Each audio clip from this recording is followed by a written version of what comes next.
came off that stage, I said, she was so bad. You know, one of the things, he's the GOAT of debate. So that was just a little while ago. That is former President Trump, of course, on the campaign trail talking about the last debate against Vice President Harris. She has gone 65 days now with no news conference. No sort of open forum to have people ask questions and go back and forth. She has said that she'd like to do another debate, telling this to donors. My opponent seems to be looking for an excuse to avoid, but he should accept. Former President Trump has said that he wanted to do the early September debate that she turned down here at Fox, and that he thinks that it is getting too late in the game to do more debates. Let's bring in former Republican presidential candidate Vivek Ramaswamy. His new book, Truths, The Future of America First, is out today. Congratulations on that. He also has an exclusive Fox Nation series, Truths, with Vivek Ramaswamy, available now. Vivek, good to see you. Thank you for coming in today, and congratulations on your book. I know you started scribbling down things that are true on a flight in your journal. So when you look at that, right, in the face of what we're dealing with here, with Vice President Harris, who has yet to sit down and speak clearly. We're sort of still guessing where she stands on issues like whether or not she would still allow Dreamers to become citizens in this country. Your thoughts? Well, look, I think that in the same way Biden's cognitive deficits, they were not a bug for the people who controlled him. They were in some ways a feature. I think the same goes for Kamala Harris's policy deficits. That actually makes her much more of a malleable, controllable candidate for the new special interest industrial complex that will surely surround her in the same way they have around Biden as well. I don't think it's a terrible political strategy. Every time she has talked about policy, it has not gone particularly well for her. Her grand economic unveil of price caps in the grocery industry disappointed even left-wing economists. So I think given how close we are to the election, given how close to the election they even made the change at the top of the ticket, as a political strategy, I don't love it as a citizen, but as a political strategy, it makes sense for the public to hear as little as possible about what her actual views are or are not. That puts the ball in our court to say, here's what we actually stand for. It's part of the reason I was intent on publishing this book before the election, Martha, is I do think we didn't have that red wave in 2022 for a reason. I don't think it was because of Donald Trump, and I don't even think it was because of abortion. I think it's because Republicans got lazy just criticizing the other side, but without offering our own vision. And if we do, I think that's our competitive advantage over Kamala Harris, who's failing to do that same thing. Here's a soundbite from today on the issue of tariffs when President Trump was in Georgia speaking about the economy. Let's play that. We will put a 100% tariff on every single car coming across the Mexican border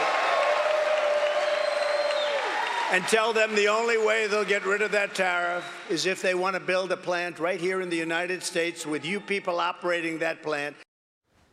It is hard to find cars that are made in this country at this point, and to drive a car that is made in this country. Your thoughts on that tariff plan? Well, look, I think one of the things we've seen from President Trump in the first term is he did not have to follow through on many of those threats because the other countries actually quickly came right back to the negotiating table. So I do think he's a masterful negotiator when it comes to our commercial and commerce relationships with other countries. The other thing that he's done, and I think many people misunderstand him on this, what he's doing in our trade policy is often just treating other countries the same way they're actually treating us. So in some ways, this discussion gets framed in terms of, are we going to raise tariffs on other countries? But the real question should be, if another country is applying that tariff to the United States, then are we leveling the playing field? Against that backdrop, you could have a debate whether they should be reducing the tariffs on American manufacturers' goods into their country as well. And so that's one of the areas where I think some conservatives and even conservative media have missed the plot on exactly what Donald Trump is doing there as a negotiating lever. What I don't want to see is the Republican Party misunderstand Donald Trump and think somehow this is just a message of increasing tariffs willy-nilly, when in fact it's to ensure a level playing field with countries that have long been penalizing American manufacturers. Let's take a look at this from a grocery store stop yesterday in Pennsylvania. Watch what happened. Here, it's going to go down a little bit. It just went down $100. Thank you so much. We'll do that for you from the White House. Gave somebody $100 towards their grocery bill and said, we'll do that for you from the White House. Essentially, put money back in your pocket, I think is the suggestion there, right? Look, absolutely. I mean, there's a hard fact, especially in the Midwest. I'm from Ohio, as you know. This is one of the things I feel when I travel, even the swing states. I'll be doing a rally in Wisconsin tomorrow night. I was at the University of Pittsburgh last week. Prices have gone up at a much faster rate than wages have. Prices up, wages aren't. People understand that and the impact that's had on their lives. People don't forget 2019. It wasn't that long ago. So I think that backdrop fact works in a big way in Donald Trump's favor. It's also one of the truths I talk about in this book is that, and I talked about it in the campaign, capitalism is still the best known system to mankind to lift us up from poverty. And I think if you had to pick, Kamala Harris is the anti-capitalist candidate in this race. Most people across this country, workers, manufacturers, nurses, doctors, teachers alike, understand that their wages have not kept up with the prices that are hitting their cost side of their equation in their household. I think that helps Donald Trump.